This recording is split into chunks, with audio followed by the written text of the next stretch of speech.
BFG Chapter 3 The Snatch. Under the blanket, Sophie waited. After a minute or so, she lifted a corner of the blanket and peeped out.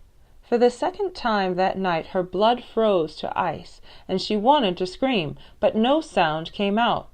There, at the window, with the curtains pushed aside, was the enormous, long, pale, wrinkly face of the giant person staring in. The flashing black eyes were fixed on Sophie's bed. The next moment, a huge hand with pale fingers came snaking in through the window. This was followed by an arm as thick as a tree trunk, and the arm, the hand, the fingers were reaching out across the room toward Sophie's bed. This time, Sophie really did scream, but only for a second, because very quickly the huge hand clamped down over the blanket and the scream was smothered by the bedclothes.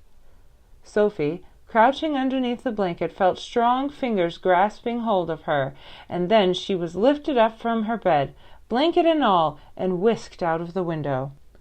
If you could think of anything more terrifying than that happening to you in the middle of the night, then let's hear about it. The awful thing was that Sophie knew exactly what was going on, although she couldn't see it happening.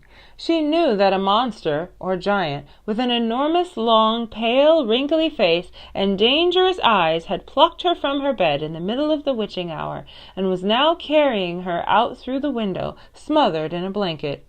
What actually happened next was this. When the giant had got Sophie outside, he arranged the blanket so that he could grasp all the four corners of it at once in one of his huge hands, with Sophie imprisoned inside. In the other hand he seized the suitcase and the long trumpet thing, and off he ran. Sophie, by squirming around inside the blanket, managed to push the top of her head out through a little gap just below the giant's hand. She stared around her. She saw the village houses rushing by on both sides. The giant was sprinting down the high street. He was running so fast, his black cloak was streaming out behind him like the wings of a bird. Each stride he took was as long as a tennis court. Out of the village he ran, and soon they were racing across the moonlit fields.